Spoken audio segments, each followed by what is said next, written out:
Tuh. Assalamualaikum warahmatullahi wabarakatuh.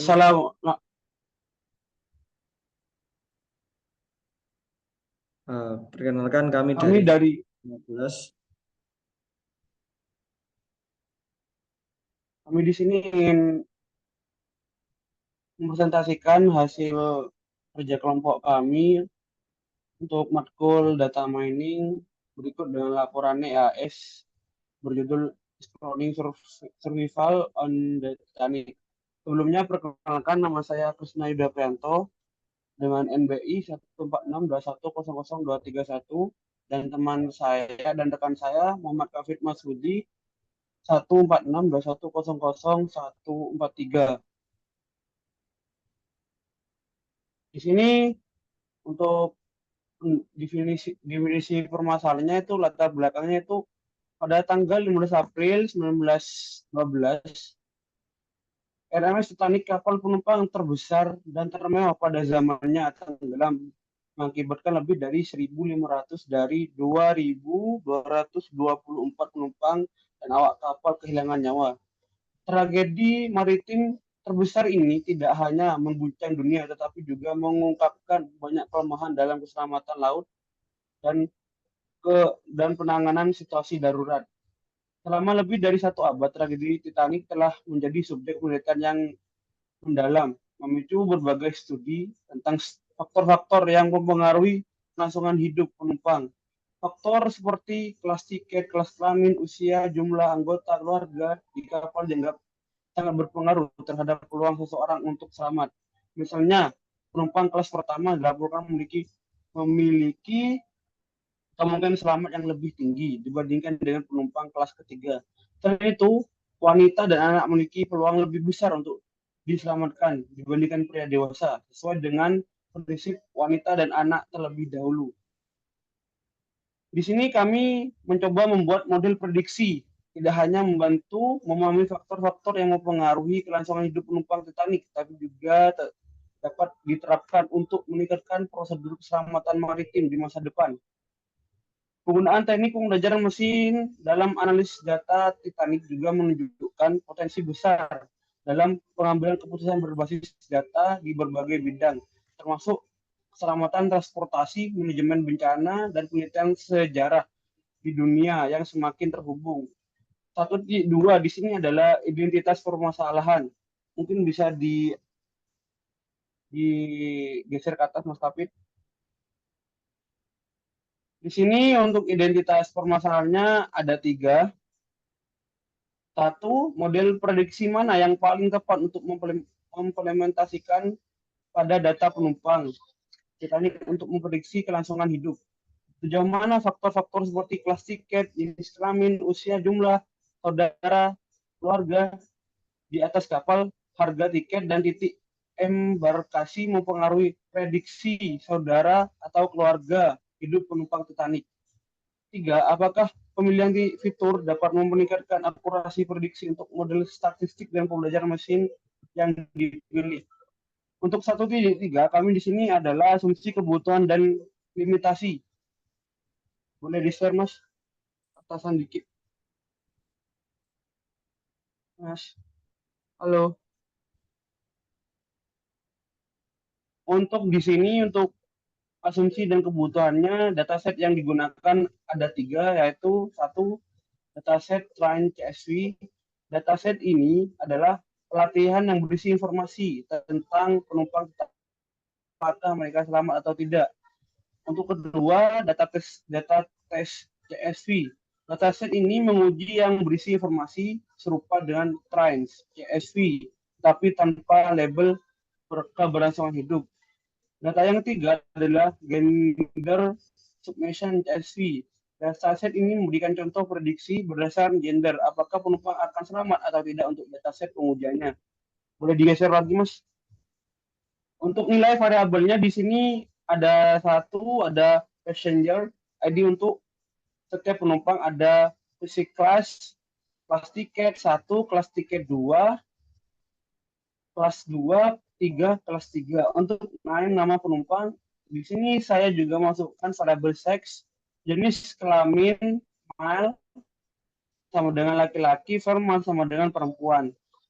Age adalah usia penumpang, SIP SP adalah jumlah saudara atau istri di kapal, Page jumlah orang tua atau anak di kapal, tiket nilai deskripsinya adalah nomor tiket, FAR harga tiket, kabin nomor kabin, airbar K adalah pelabuhan, airbar K, C keyboard, Key sama dengan Windsor, S sama dengan Southampton. Untuk tujuan penelitiannya di sini adalah meliputi secara spesifik tujuan penelitian ini meliputi, mungkin bisa di-share lagi Mas.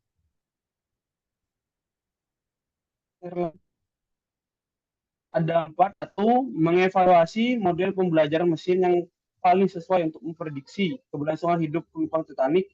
2. Mengidentifikasi dan menganalisis faktor utama yang berkontribusi terhadap kelangsungan hidup penumpang. 3.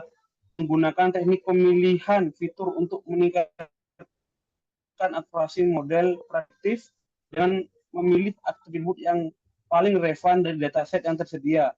4. Menghasilkan model prediksi yang akurat dan handal untuk memprediksi kelangsungan hidup penumpang Titanic berdasarkan data yang tersedia. 1.5 itu adalah Mercer Object atau business criteria. Di sini model juga harus memiliki advance score minimal 75%.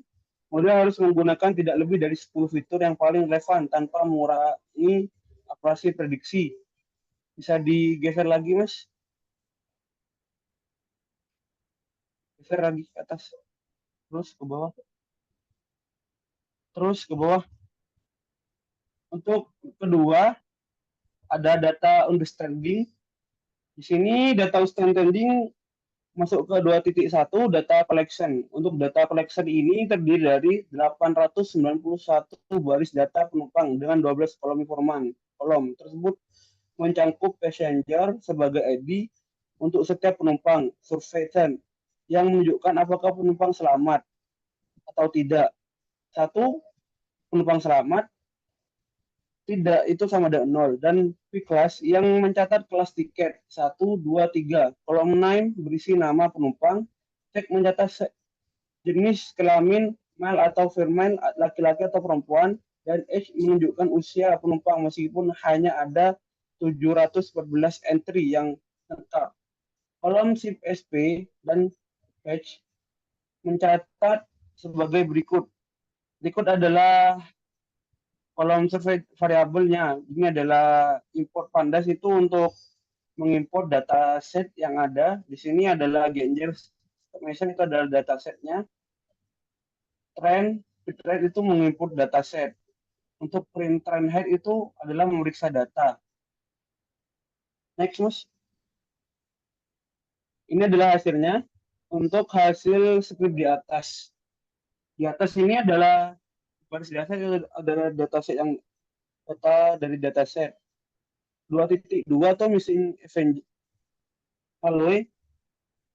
Untuk mengisi missing value pada kolom H dengan median. H adalah frame, trend adalah umur, median, implies sama dengan true, umur, tes umur.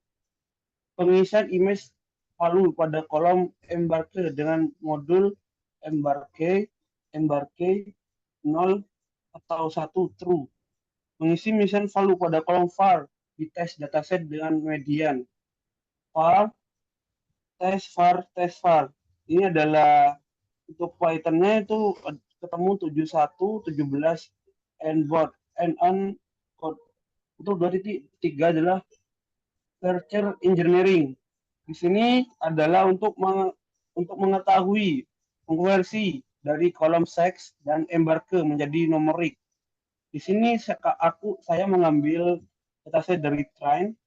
Untuk kolom sex sama dengan train sex left male 0, female 1. Pertama di bawahnya juga, dan di bawahnya saya menggambarkan embarque. Di sini saya memproses hasil lokalnya untuk Python 283 dan untuk Python-nya 71, 17 and above.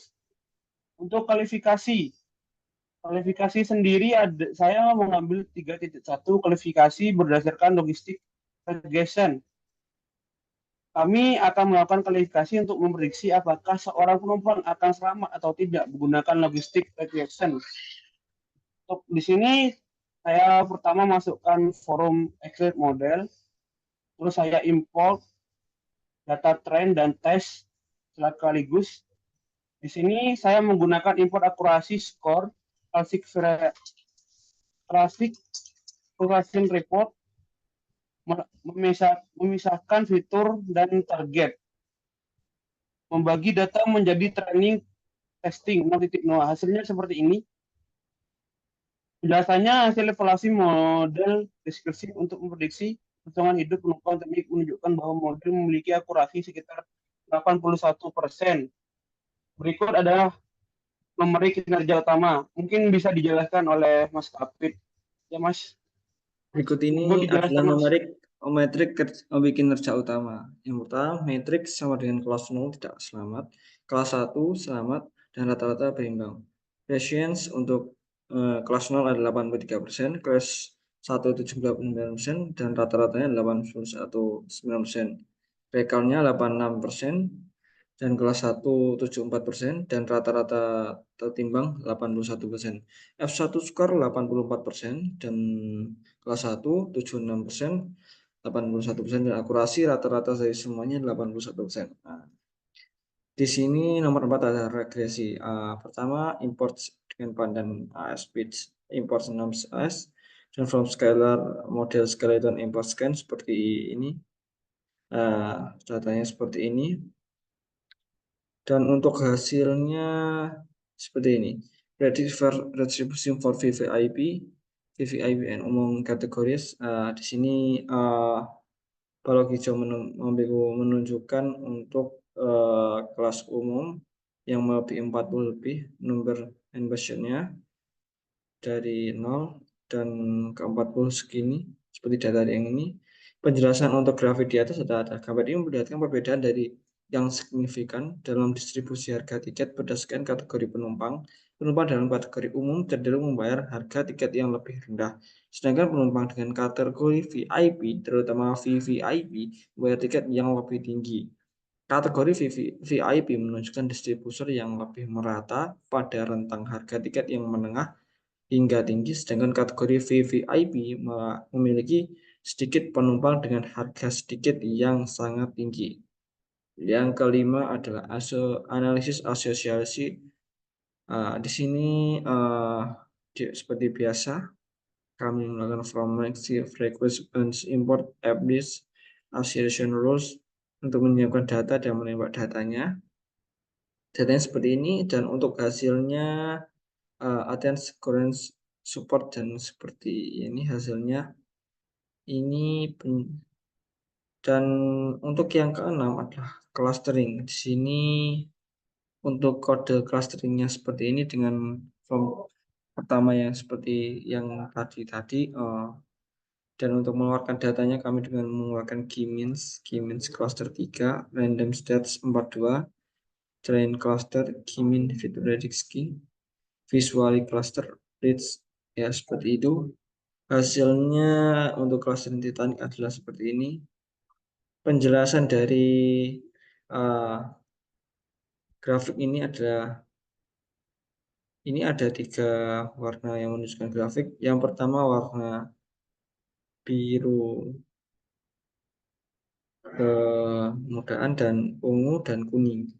Di sini menunjukkan hasil kasarnya. Penjelasan adalah menggambarkan penumpang Titanic digambarkan berdasarkan usia dan harga tiket yang dibayar menggunakan algoritma clustering. Terdapat pola-pola tertentu dalam diindikasikan seperti penumpang dengan harga tiket tinggi yang cenderung membentuk cluster yang terpisah. Analisis clustering berguna untuk mendeteksi segmen-segmen penumpang berdasarkan hasil sebagai atribut. Dan ini untuk codingan yang keduanya. Hasilnya seperti plot menunjukkan bagaimana penumpang Titanic dapat diidentifikasi sebagai anomali berdasarkan usia dan harga tiket yang dibayar. Deteksi anomali ini membantu dalam mengidentifikasi penumpang dalam karakteristik yang berbeda dari mayoritas, seperti membayar tiket yang sangat tinggi dan memiliki kombinasi usia dan harga tiket yang tidak biasa. Analisis ini berguna untuk menumpang pola yang tidak biasa dan muncul dalam data penumpang Titanic. Yang terakhir adalah anomali. Di sini anomali menggunakan seperti yang biasa, yang seperti yang tadi dasarnya juga 3 dataset Ramsey, tes CFG, dan Gender PFG. Dan untuk memeriksa data, hasilnya seperti ini untuk memeriksa datanya saja. Dan ini untuk mengisi clusteringnya untuk X, umur, dan ember G untuk kelasnya. Ya, seperti ini. Hasilnya ada seperti ini. Dan untuk terakhir melatih modelnya juga datanya hasilnya adalah seperti ini. Kesimpulan dari semua laporan di atas adalah model prediksi yang kuat untuk membentuk keberlangsungan hidup penumpang Titanic berhasil dikembangkan dalam metode penelitian ini. Dalam proses pengembangannya, sebagai teknik belajar mesin digunakan untuk menanalisis data penumpang Titanic menghasilkan model yang mampu memprediksi keberlangsungan hidup dengan tingkat akurasi yang tinggi. Melalui model analisis mendalam, ditentukan bahwa fitur-fitur tersebut seperti kelas tiket, jenis dan kelamin, usia, dan jumlah anggota keluarga di kapal, harga tiket, dan tiket embarking yang memiliki pengaruh signifikan terhadap peluang kelangsungan hidup penumpang. Hasil dari analisis ini menunjukkan bahwa faktor-faktor tersebut secara langsung kontribusi dalam peningkatan dan penurunan peluang seorang untuk bertahan dalam tragedi maritim tersebut. Nah, demikian pula dari manajemen bencana, model prediksi yang akurat dan membantu dalam memprediksi dan menanggapi situasi darurat yang lebih baik, meminimalisir resiko dan kerugian yang mungkin terjadi. Dengan demikian, penelitian tidak hanya berkontribusi dalam pemahaman kita dan tragedi Titanic, tetapi juga dapat membuka jalan bagi aplikasi praktis yang lebih luas. Maksudnya mengembangkan ke sesuatu yang lebih luas lagi dibandingkan bidang membutuhkan analisis data yang cermat dan precision yang ada. Mungkin seperti itu penjelasan dari saya dan Mas Krisna. Jika ada kurang lebihnya mohon maaf. Mungkin ada yang ditambahkan untuk Mas Krisna? Untuk nanti untuk laporannya di sini akan kami selipkan untuk dari link Google Colab-nya beserta kekurangannya akan saya berikan di bawahnya nantinya ya Mas. Mungkin dari saya cukup. Kita Sama. akhiri kita akhiri presentasi kami. Kurang lebihnya saya mohon maaf. Wassalamualaikum warahmatullahi wabarakatuh.